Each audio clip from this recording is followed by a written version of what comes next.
Ir veikti daudz pētījumu ar mērķi noskaidrot, kuras tad no fiziskajām aktivitātēm ir veselībai vislabvēlīgākās. Izrādījās, ka viena no ļaunākajām ir spēle golfs, cik tas nebūtu jocīgi, un visveselīgākā ir nodarbības trenažieru zālē. Tomēr tas nav tik vienkārši. Ja mēs apskatāmies uz trenažieriem, tad cilvēkam iesācējam viņi parasti ir visi tā kā dvīņi, absolūti ne ar ko neatšķirās. Ja pirmajā dienā jums instruktors pastāsta ko un kā, un jums it kā viss ir saprotams, tad nākušajā dienā atnākot, jūs atkal vairs neko nesaprotat. Kā vislabāk iesākt fiziskās aktivitātes un ko priekš tā dara fitness klubu tīklā Atletika, to mēs šodien jums parādīsim. Tādēļ es iešu pārģērbšos. Tātad vēlreiz atkārtosim, kā notiek nodarbība, ja parastajā zālē, sauksim to tā, un ja jūs tikko esat atnācis un gribat nodarboties. Jums ir instruktors, viņš pieved jūs pie viena trenažiera parāda, vajag šeit padarboties tā. Jautā, sapratāt? Sapratu. Pēc tam aiziet pāri zālē pie cita trenažiera parāda. Skaidrs? Skaidrs. Pēc tam aiziet vēl pie cita trenažiera un tā iztaigājot pa visu zāli, beigās pajautā, visu saprotat? Protams, visu saprotu. Nākošajā dienā jūs atnākat uz zāli patrenēties, nostājaties zāles sākumā un skatāties, johaidī, ko tad es tādu vakaru mācījos vai aizvakar? Ja man atkal viņi visi uz vienu seju. Ko tad darīt? Kas tad ir izveidots Atletikā? Atletikā ir izveidota trenažieru līnija, kas imitē sākuma bāzes vingrinājumus. Un proti viņi ir sastādīti zināmā secībā, lai jums būtu viegli trenēties. Viss, kas jums ir vajadzīgs, tas ir atcerēties, kur viņi sākās. Un vienkārši sekot, taisīt vienu vingrinājumu, pēc tam pāriet pie nākamā, un tā uztaisīt apli, atpūsties, atgriezties atpakaļ, uztaisīt vēl vienu apli. Viss ļoti vienkārši. Kādā veidā tas treniņš izskatās, viņš saucās apļu treniņš. Es to jums šodien parādīšu. Vispirms tikai paskaidrošu, ka tad, kad jūs atnākat, sākotnēji vajag iesildīties. Šajā gadījumā iesildīšanās ir viegla izlocīšanās. Jūs palokat, sākot ar kāklu, plecus, elkoņu locītavus, vīdukli, ceļus,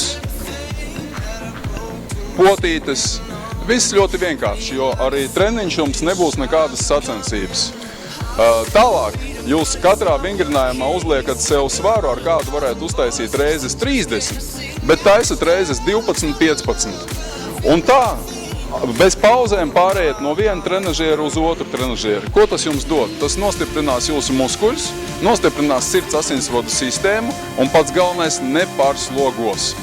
Tādā veidā jūs uztaisot apli atpūšaties, nākat atpakaļ atgriežties, vēlreiz apli, jūtat sevī spēkus vēl uztaisīt kādu vingrinājumu un atkal notrenēties. Treniņa beigās ir atsildīšanās, jūsu gadījumā tā ir izlocīšanās. Der atcerēties, ka cilvēkiem, kuriem lokanības vingrinājumi sagādā problēmas, šis ir pats labākais laiks, lai viņus veidot, jo vislabāk attīstās lokanība tad, kad muskuļi ir silti. Sāksim!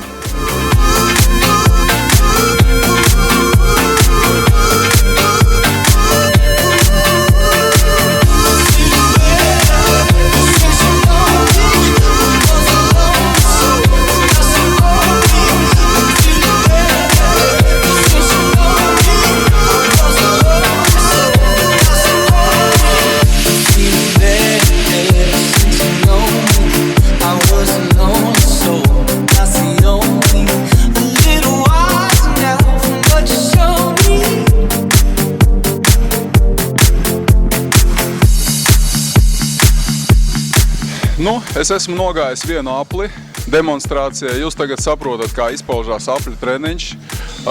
Pēc nelielas atpūtas pāris minūtēm jūs varat noiet vēl vienu apli tādā pašā veidā, tad atkal nedaudz atpūsties un atkal noiet. Varu pateikt, ka man šites svars bija bišķi pa mazu, tādēļ nākamajā treniņā es atnākot pieliktu bišķiņu vairāk svaru. Šajā treniņā likt nevajag, jo svarīgi ir pierast pie slodzes, pie kustībām kā tādām. Tas īsumā arī viss. Tagad aiziešu pārģērbšos, apsēdīšos un pie galda norezumēsim, ko tam mēs esam šodien apguvuši un ko mums tas dos. Tātad šādi trenējoties 2-3 reizes nedēļā, jūs noteikti uzlabosiet savu pašsajūtu un veselību.